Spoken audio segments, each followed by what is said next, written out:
warahmatullahi wabarakatuh. Perkenalkan, nama saya Jamil Ahwan dengan NIM 10111025 dari kelas Sistem Informasi 2A. Di sini saya akan mempresentasikan hasil mini paper saya dengan berjudul Korelasi Antar Pengguna Teknologi Informasi, Literasi Lingkungan Digital dan Terhadap Pemahaman Mahasiswa tentang Pengolahan Limbah.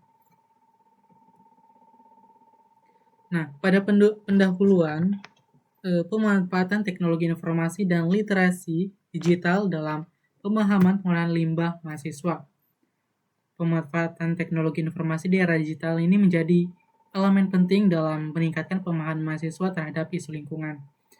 Salah satunya yaitu isu utama dalam pengolahan limbah di lingkungan kampus. Selain itu, penelitian ini menelaah hubungan pengguna teknologi informasi sebagai variabel X1 dan literasi lingkungan digital sebagai X2 terhadap pemahaman mahasiswa tentang pengolahan limbah sebagai variabel Y.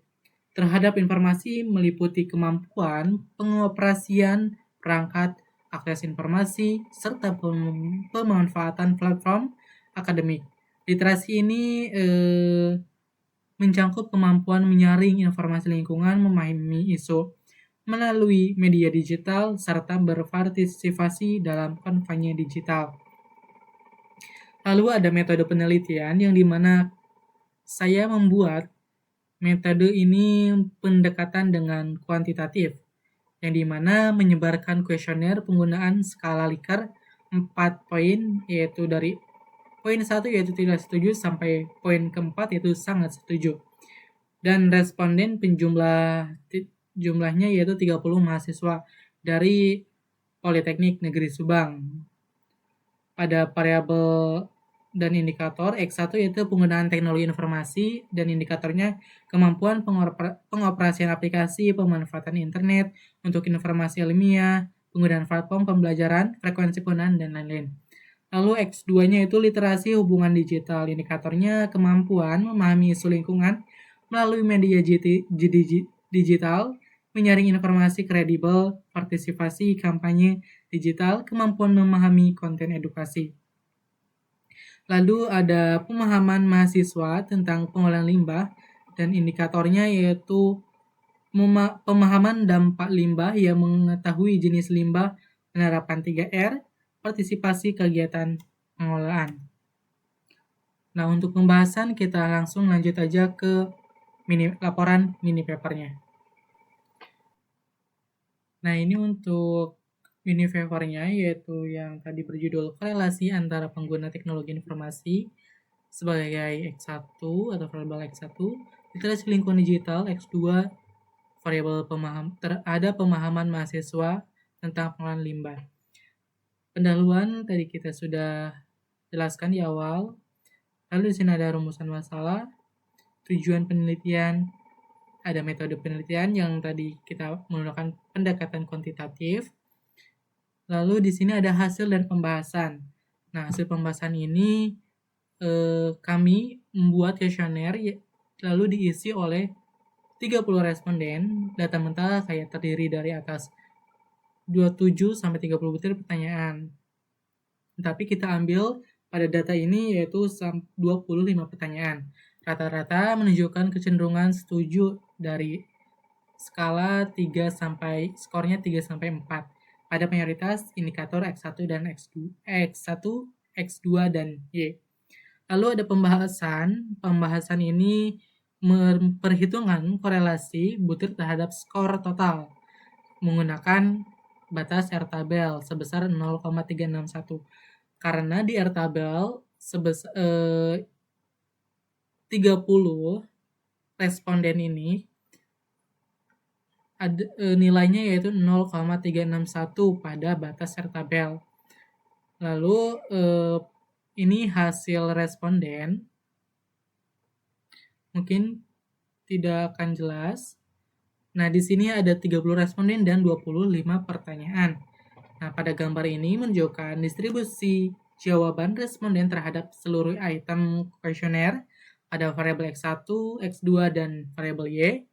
Mayoritas menjawab dengan rentang nilai 3 sampai 4. yang mengidentifikasikan tingkat persetujuan yang cukup tinggi pada setiap indikator. Lalu ada gambar kedua yaitu hasil validitas X1 yang dimana nilai korelasinya pada pertanyaan pada variabel X1 ini ada beberapa butir yang memiliki nilai korelasi kurang dari 0,361. Lalu pada gambar 3 hasil uji validitas X2 menunjukkan hasil nilai korelasinya setiap butir pada variabel X2 ini dinyatakan tidak valid karena nilai korelasinya memiliki nilai korelasi melebihi 0,361. Sementara dua butir lainnya tidak valid. Nah, yang seperti ini. Ini melebihi, ini yang kurang. Ada yang lebih dan kurang dari 0,361. Lalu ada hasil uji validasi variabel Y, yang dimana ini mayoritas butir dinyatakan atau pertanyaan itu valid karena kebanyakan yang mengisi skor 3-4. Sementara beberapa butir memiliki korelasi rendah di bawah R tabel. Ini tidak valid, ini valid, ini valid, ini valid, dan yang lainnya ini valid ya.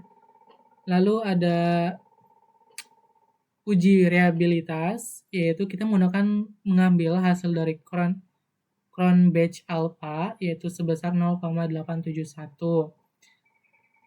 Lalu di sini ada gambar hasil keputusan uji normalitas probabilitas plot, yaitu menggambarkan grafik normal probability yang menunjukkan bahwa titik-titik ini tuh mengikuti garis diagonalnya sehingga disebut data berdistribusi normal.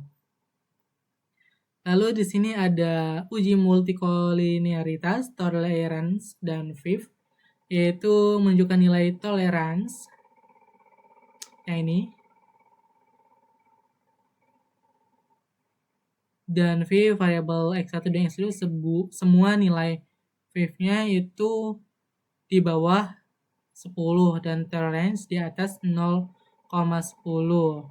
ya sini ya. Maka dapat disimpulkan bahwa tidak terjadi multikolinearitas antara variabel bebas. Lalu lanjut ke hasil uji heteroskedastisitas menggambarkan bahwa penyebaran titik yang acak tidak membentuk pola, yang dimana model ini tidak mengalami masalah heteroskedastisitas.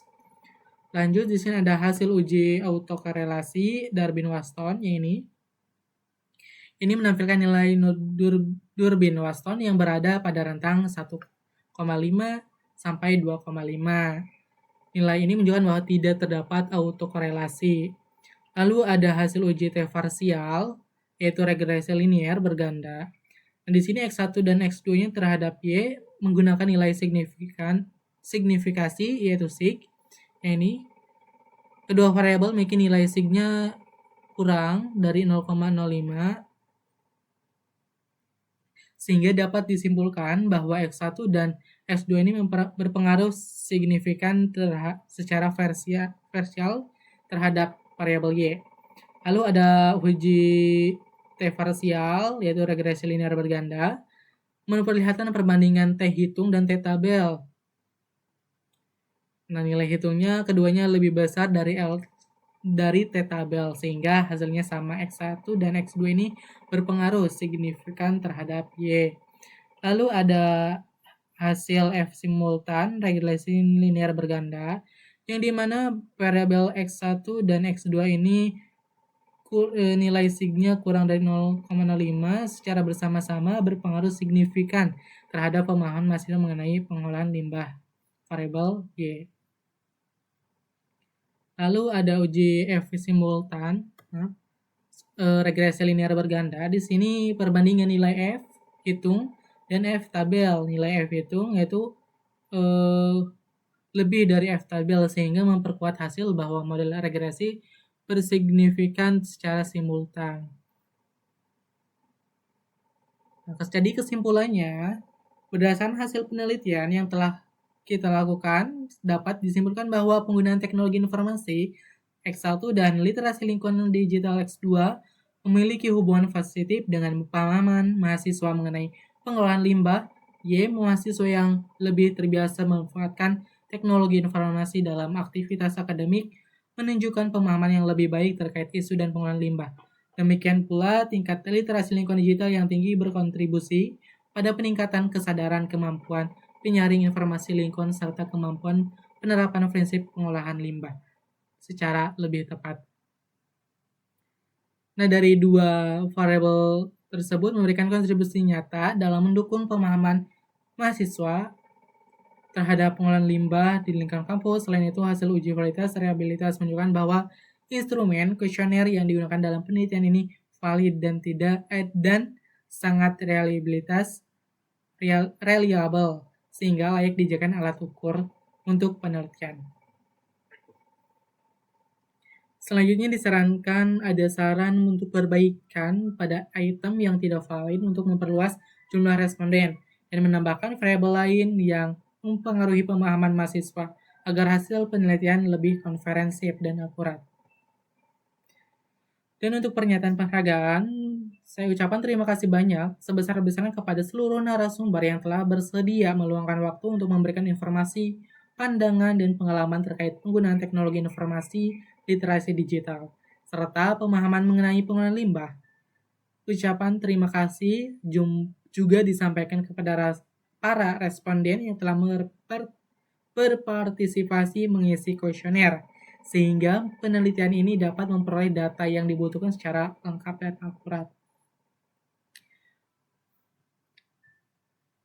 Mungkin sekian dari saya, dan ada dari akhir yaitu tentang pemahaman dari materi statistika dan probabilitas, yaitu kayak saya memahami bahwa variabel itu bisa terdiri 3 ataupun lebih, dan X1, X2 itu bisa dipecah lagi menjadi beberapa indikator. Lalu ada validitas untuk mengukur seperti ketepatannya instrumen dalam mengukur variabel yang kita buat. Lalu ada reliabilitas, yaitu untuk meningkatkan konsistensi hasil pengukuran dari yang kita buat tadi. Mungkin sekian dari saya. Saya Jamil Ahwan dari kelas Sistem Informasi 2A. Sekian, terima kasih. Wassalamualaikum warahmatullahi wabarakatuh.